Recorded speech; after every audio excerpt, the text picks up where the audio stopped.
ఆకాశం ఉగ్ర రూపం దాల్చింది. నిన్నటి వరకు ప్రకృతి అందాలకు నిలయమైన కేరళ ముఖ చిత్రం ఇప్పుడు భయానిక రణరంగంగా మారింది. కళ్ల ముందే కొండలు కరిగిపోతుంటే, కాళ్ల కింద భూమి కదులుతుంటే ప్రాణాలు అరచేతిలో పెట్టుకొని కేరళ ప్రజలు వేస్తున్న ఆర్తనాదాలు గుండెలను పిండేస్తున్నాయి. ఎడతెరిపిలేని వర్షాలు, ఊహించని వరదలతో వైనాడ్ జిల్లా మరోసారి ప్రకృతి కన్నెరకు విలవిల్లాడిపోయింది.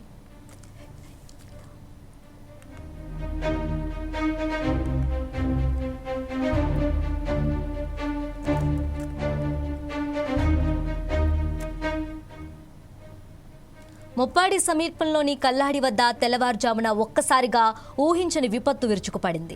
వైనాడ్ టన్నెల్ ప్రాజెక్టు నిర్మాణ స్థలంలో కొండచర్యలు భారీగా విరిగిపడ్డాయి. మీనాక్షి వంతెన సమీపంలో ఉన్న మట్టి బండరాళ్లు ఉవ్వెత్తున కిందకి దూసుకురావడంతో అక్కడి కార్మికుల నివాసాలు, వాహనాలు క్షణాల్లో శిథిలాల కింద సమాధి అయిపోయాయి. కొండచర్యలు విరిగిపడుతున్న సమయంలో వచ్చిన ఆ భీకర శబ్దం, ఆ దృశ్యాలు చూసి స్థానికులు భయంతో వణికిపోయారు.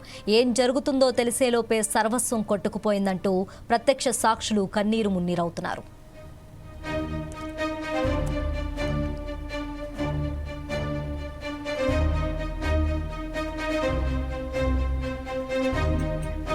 ప్రస్తుతం ప్రమాద స్థలంలో హృదయ విదారక పరిస్థితులు నెలకొన్నాయి. బురద మట్టి కింద తమవారు ఉన్నారేమో అని వెతుకుతున్న బాధితుల కళ్ళల్లో భయం, నిస్సహాయత కొట్టొచ్చినట్లు కనిపిస్తోంది. సమాచారం అందుకున్న అగ్నిమాపక సిబ్బంది, రెస్క్యూ టీంలు ప్రాణాలకు తెగించి సహాయక చర్యలు చేపట్టాయి. ఇప్పటికే 5గురిని తీవ్ర గాయాలతో బయటకు తీసి ఆసుపత్రికి తరలించారు. లోపల ఇంకా ఎంతమంది ఉన్నారో తెలియని సందిగ్ధత నెలకొంది.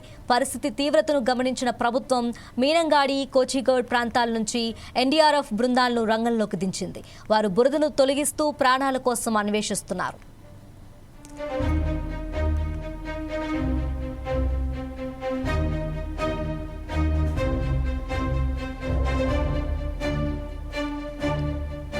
ఒక్క వైనాడ్ మాత్రమే కాదు, కేరళలోని పలు జిల్లాలు ఇప్పుడు వరద గుప్పిట్లో చిక్కుకున్నాయి.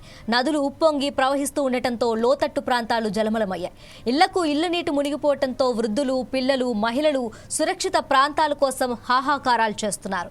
ఎప్పుడు ఏ కొండ విరిగి పడుతుందో, ఏ క్షణంలో ఇల్లు కూలిపోతుందో తెలియని సందిగ్ధతలో జనం గజగజ వణికిపోతున్నారు. పచ్చని కేరళపై పగబట్టినట్లు కురుస్తున్న ఈ వర్షాలు ఎప్పుడు శాంతిస్తాయో, ఈ కన్నీటి గాథలకు ఎప్పుడు ముగింపు పడుతుందోనని యావత్ దేశం ఆవేదనతో ఎదురుచూస్తోంది.